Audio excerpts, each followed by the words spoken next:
मिनासान कोन्निचिवा फेरि तपाईलाई स्वागत छ मेरो यो अर्को नयाँ भिडियोमा।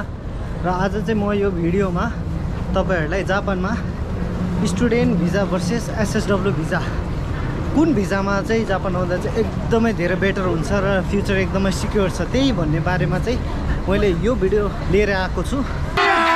अभी मजा आएगा ना भिडियो। र आज म चाहिँ तपाईको यो जापानको एकदमै ठुलो सहर जापानको मुटु सिन्जुकुमा आएको छु। स्टुडेन्ट भिजामा जाँदा राम्रो हो कि एसएसडब्ल्यू भिजा वर्किङ भिजामा जाँदा चाहिँ बेटर हुन्छ भने लाइक कन्फ्युज हुनुहुन्छ भने चाहिँ यो भिडियो तपाईहरुको लागि हुनेछ। यही नहीं अभी और सुनिए। नेपालबाट यदि तपाईहरुले हेरिराख्नु भएको छ भने चाहिँ of course like and subscribe चाहिँ एकदमै गरिदिनु होला। नेपालमा हुने सबैजनाहरुको लागि अहिले ट्रेन्डिङमा भएको क्वेशन जापानमा चाहिँ स्टुडेन्ट भिजामा आउँदा बेटर हुन्छ कि वर्किङ भिजा एसएसडब्ल्यू भिजामा आउँदा चाहिँ एकदमै ठिक हुन्छ। स्टुडेन्ट भिजामा आइसकेपछि चाहिँ नि कतिको स्ट्रगल हुन्छ, पछि गएर चाहिँ फ्युचरमा के पोसिबिलिटिजहरु छ, everything I am gonna talk about in this video हैन। सो त्यसपछि एसएसडब्ल्यू भिजामा आइसकेपछि लाइक के चाहिँ पोसिबिलिटिज छ, फ्युचर छ कि नै हैन, त्यो सबै बारेमा कुरा गर्नेछु। यो सम्बन्धी मैले यो भिडियो बनाएर आएको छु र यो भिडियो चाहिँ एकदमै हेल्पफुल हुनेछ तपाईहरुको लागि। र यो भिडियोको अन्तिममा म भन्नेछु तपाईहरुलाई चाहिँ स्टुडेन्ट राम्रो कि एसएसडब्ल्यू राम्रो, कृपया यो भिडियो चाहिँ अन्तिमसम्म हेरिदिनु होला। Everybody wants to come in Japan हैन, लाइक स्टुडेन्ट भिजामा भयो नि एसएसडब्ल्यू भिजामा भए पनि सबैजना चाहिँ आउन चाहन्छन् जापानमा, किनकि अहिले ट्रेन्डिङ पनि हो। त्यो ट्रेन्डिङ चाहिँ किन हो भन्दाखेरि अस्ट्रेलिया अहिले भिजा एकदमै टाइट छ, स्ट्रिक्ट गरेछ, भिजा दिइराखेन स्टुडेन्टको लागि। एन्ड क्यानाडा जहाँ चाहिँ त्यहाँ एकदमै ठप्प नै बनाइसकेको छ। अमेरिका त्यस्तै हो, अमेरिकामा अप्लाई गर्न सजिलो छ बट डेट पाउन चाहिँ एकदमै गाह्रो छ हैन, इन्टरभ्यूको डेट पाउन एकदमै गाह्रो छ। सो अमेरिका, अस्ट्रेलिया, क्यानाडा, त्यसपछिको लास्ट चोइस भनेको के हुन्छ विद्यार्थीको लागि? जापान। जापान चाहिँ आउन पनि सजिलो, प्रोसेसिङ पनि एकदमै सजिलो, चाहे त्यो स्टुडेन्ट भिजामा होस् या चाहे त्यो एसएसडब्ल्यू वर्किङ भिजामा होस्। सो भिडियोलाई ढिला नगरिकन स्टार्ट गरौँ है त guys. Okay, first of all म पहिला स्टुडेन्टमा जान्छु हैन। जापानमा डिफ्रेन्ट क्याटेगोरी भिजाहरू हुन्छ र त्यो भिजामध्ये स्टुडेन्ट भिजा पनि एक हो। तपाईको एकदमै आउन पनि सजिलो, प्रोसेसिङ पनि एकदमै सजिलो हैन, कुनै झन्झटिलो पनि छैन। तपाईको लाइक 1 वर्षदेखि लाइक 5 वर्ष 10 वर्षसम्म ग्यापकाहरूलाई पनि इजिली सिओई दिने गर्छन्। सो जुन हिसाबले एकदमै राम्रो छ। एन्ड वाउ कस्तो राम्रो लाग्यो गाइस, फर्स्ट टाइम आएको हैन। जापानमा आइसकेपछि टोटल हप्तामा 28 घण्टा काम गर्नु पाइन्छ र त्यो 28 घण्टा काम सँगसँगै चाहिँ स्कुल कलेज पनि गइरहनुपर्छ। त्यो हारुयासुमी हुन्छ, फुयुयासुमी भन्नाले चाहिँ लाइक समर भ्याकेसन्स, विन्टर भ्याकेसन, त्यो बेलामा चाहिँ तपाईँको लाइक 1.5 महिना कलेज बिदा हुन्छ। त्यो हप्तामा 40 घण्टासम्म काम गर्नु पाइन्छ। एउटा कामले चाहिँ पुग्दैन तपाईँको गरेर, अभियसली दुईवटा काम गर्नुपर्ने नै हुन्छ। एउटा काम चाहिँ ब्याङ्क क्यास हुन्छ, अर्को चाहिँ ह्याङ क्यास हुन्छ। अनि स्टुडेन्ट भिजामा हरेक विद्यार्थी चाहिँ स्टुडेन्ट भिजामा आइसकेपछि एउटा मात्र कामले त केही पनि पुग्दैन गाइस।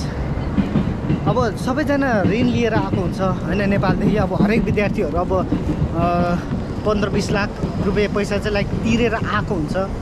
सो बेसिकली अब त्यो ऋण पनि तिर्नुपर्ने हुन्छ। सो एउटा कामले चाहिँ यहाँ जेत्तै नि केही पनि पुग्दैन। बस एउटा काम गर्छु बस्छु हैन भने चाहिँ तपाईँको खाना, लाउन, कलेज फी, रुम भाडा यति मात्र पुग्छ तपाईँको। लोन तिर्ने हो भने चाहिँ त्यो विद्यार्थीलाई चाहिँ लगभग दुईवटा काम नगरिकन सुखै छैन।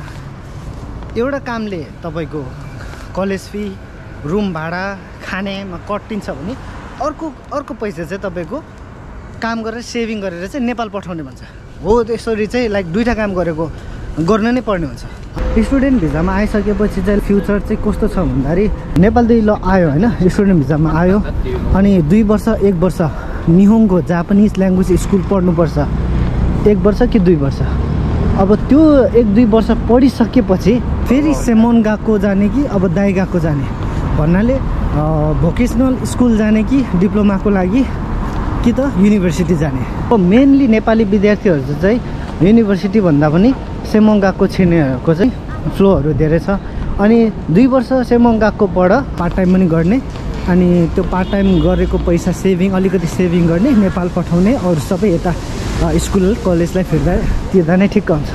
ग्रेजुएसन भइसकेपछि चाहिँ अब कम्पनी खोज्नुपर्ने तर्फ लाग्नुपर्छ। कम्पनी खोज्दाखेरि चाहिँ मेन भनेको स्टुडेन्टको जिएलपिटी मेनली N3 नभए N4 सम्मले नै यहाँ मजाले वर्किङ भिजामा लाइक चेन्ज गरेर काम गर्न सक्छन्। कस्तो खालको कम्पनीमा छिर्ने, जस्तो कि अब मैले अब आइटी फिल्ड सम्बन्धी पढेको छु, म आइटी फिल्ड सम्बन्धी नै जानुपर्छ। मैले बिजनेस फिल्ड सम्बन्धी पढेको छु, म बिजनेस फिल्डकोमै जानुपर्छ। होटेल पढ्नेले होटेलै पढ्नु पऱ्यो क्या, उसले जे विषय सम्बन्धी पढेको छ त्यही विषय सम्बन्धी चाहिँ पढ्नुपर्ने हुन्छ। न यो मिलेन भने पछि भिजा सम्झ्दाखेरि इमिग्रेसनले एकदमै प्रश्न गर्छ र एकदमै डिपोर्ट गर्ने सम्भावना धेरै हुन्छ। स्टुडेन्ट लाइफको जर्नी भनेको वर्किङ लाइफसम्म पुग्नु हो होइन। वर्किङ लाइफ पुगिसकेपछि चाहिँ एकदमै आनन्द छ गाइज होइन। लाइक महिनामा लाखौँ कमाइ पनि हुन्छ, स्यालेरी राम्रै हुन्छ, एकदम चिलसँग लाइफ बिताउन सक्नुहुन्छ क्या गाइज। कम्पनीले सेलेक्ट गरिसकेपछि चाहिँ 3 महिनापछि चाहिँ आफ्नो लाइक डिपेन्डेन्ट, यदि म्यारिड हुनुहुन्छ भने चाहिँ तपाईँले मजाले डिपेन्डेन्ट ल्याउनु पायो। अब अनम्यारिड हुनुहुन्छ भने चाहिँ नेपाल जाने, म्यारिड गर्ने, अनि म्यारिड गरिसकेपछि जापान आएर फेरि प्रोसेसिङ सुरु गर्ने। अरे लुक एट दिस यार, I have never seen like this before in Japan. Like जापानमा नै गाइज होमलेस मान्छेहरू हुन्छन् है, त्यस्तो हुने होइन। यहाँ सबै धनी मान्छे मात्र हुन्छ भन्ने हुन्न। And right now I am in Shinjuku guys. Look at this people, यति धेरै क्राउड हुन्छ यहाँ। Look at this, look at those buildings. र मेनली यो चाहिँ टुरिस्ट सेक्टर हो, धेरै खैरे कालीहरू पनि देखिरहेको छु मैले। सो वर्किङ लगाइसकेपछि चाहिँ लाइक डिपेन्डेन्ट पनि ल्याउनु पायो। त्यसपछि चाहिँ आफूले एउटा खाइसम्म काम जोइन गरेर 9 to 5 काम गर्ने, अनि त्यसले सेभिङ गर्ने, बस्ने, अनि त्यस्तै हो। यो भयो स्टुडेन्ट लाइफको जर्नीदेखि होइन वर्किङ लाइफसम्मको जर्नी चाहिँ त्यही हो गाइज।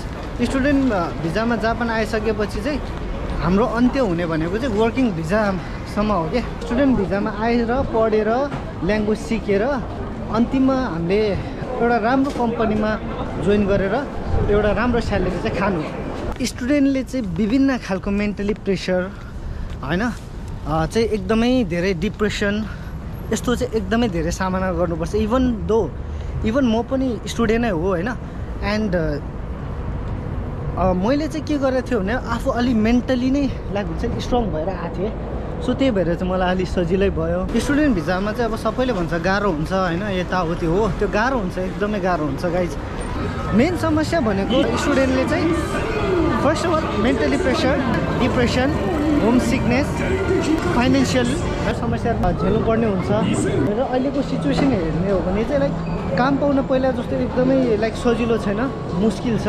हामी क्यास पाउन त एकदमै अलिकति गाह्रो नै छ। आफ्नै लाइक चिनेको मान्छे छ भने यसले चाहिँ अब इजिली लगाइदिन्छन् काम सोखाइ गरेर।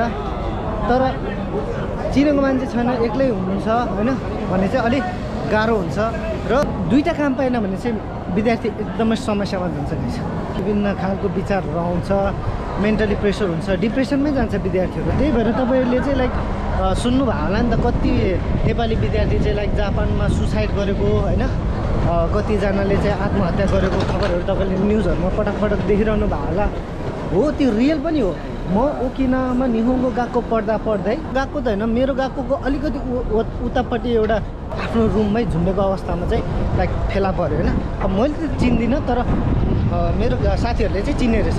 त्यसै गरी यता चिबामा सिप भएदेखि सुसाइड गरेको न्युज पनि लाइक दिनदिनै आइरहेको थियो क्या।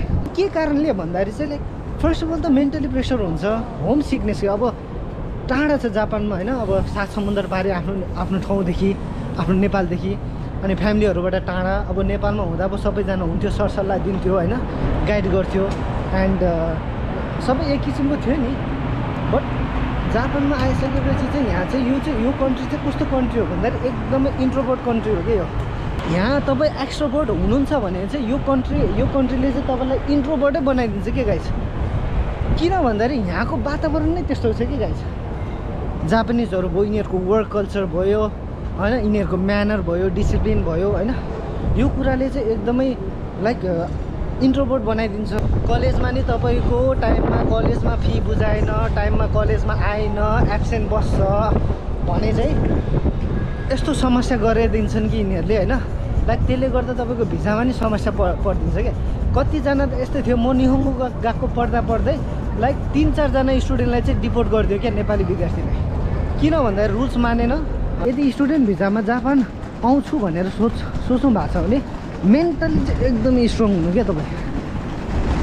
के गरी आउनु भन्दा नेपालदेखि म गर्न सक्छु, मसँग आत्मविश्वास छ, भविष्यमा त्यहाँ गएर जस्तो सुकै कन्डिसन जस्तो सुकै समस्या परिस्थिति आए पनि म एक्लै उभिएर गर्छु होइन, म सक्छु भन्ने हिसाबले आउनु पऱ्यो क्या तपाईँहरूले। त्यो गरेर आइसकेपछि चाहिँ तपाईँले के हुन्छ भन्दाखेरि सकिन्छ क्या गाइस। स्टुडेन्ट भिजामा आउन पनि नराम्रो होइन है गाइस। वर्किङ गर्नेहरूले भन्दा पनि बेसी चाहिँ फेरि स्टुडेन्टले कमाउँछ। आफ्नो फ्युचर नै म यहीँ बनाउँछु, म यहीँ आफ्नो करियर बिल्ड गरेर म यहीँ राम्रो बन्छु भन्ने हिसाबले बस्ने हो भने चाहिँ तपाईँको स्टुडेन्ट भिजामा आउँदा राम्रो हो। त्यसमा निहोङ्गो गएको पढ्यो, त्यहाँदेखि सोचुकी भयो, सेमोङ गएको पढ्यो, त्यहाँदेखि वर्किङमा कन्भर्ट गर्यो, वर्किङमा कन्भर्ट गरिसकेपछि जिएलपिटी तपाईँ स्टुडेन्टलाई चाहिँ मेन फाइदा चाहिँ के हुन्छ भन्दा हरेक विद्यार्थीसँग चाहिँ जिएलपिटी हुन्छ होइन। N3 N2सम्म N1सम्म नै हालेको हुन्छ। इनफ्याक्ट अब मेरो कुरा गर्नुहुन्छ भने मेरो पनि जिएलपिटी N1 हो होइन। अहिले म हालसालै पास गरेको छु। सो मैले त बुझाएको बस। शाबाश बेटा, बहुत बढिया। जिएलपिटी हेरेर अब तपाईँले N2 N3 बोक्नु भएको छ भने त्यही अनुसारै तपाईँको स्यालेरी तोकेको हुन्छ। N1 बोकेको छ भने त्यही अनुसार स्यालेरी बढेको हुन्छ। जति राम्रो लेभल हो उति धेरै स्यालेरी पनि बढ्छ क्या। स्टुडेन्टमा आइसकेपछि एकदमै राम्रो पोइन्ट भने भाषा राम्रो हुन्छ। कोहीसँग जापानिजहरूसँग कम्युनिकेसन गर्न पनि त्यस्तो समस्या हुँदैन। जापानको जहाँसुकै गयो भने इजिली सर्भाइभ गर्न सक्छ। दोस्रो कुरा, उसले चाहेको बेला मन परेन, त्यो कम्पनीमा काम गर्न मन लागेन भने इजिली उसले चाहिँ चेन्ज गर्न सक्छ होइन। एसएसडब्लुमा आएकाहरूभन्दा गाक्सेहरूको चाहिँ वर्किङ लगाएपछि अलि हाई स्यालेरी हुन्छ, अलिक प्रोफेसनल जब हुन्छ।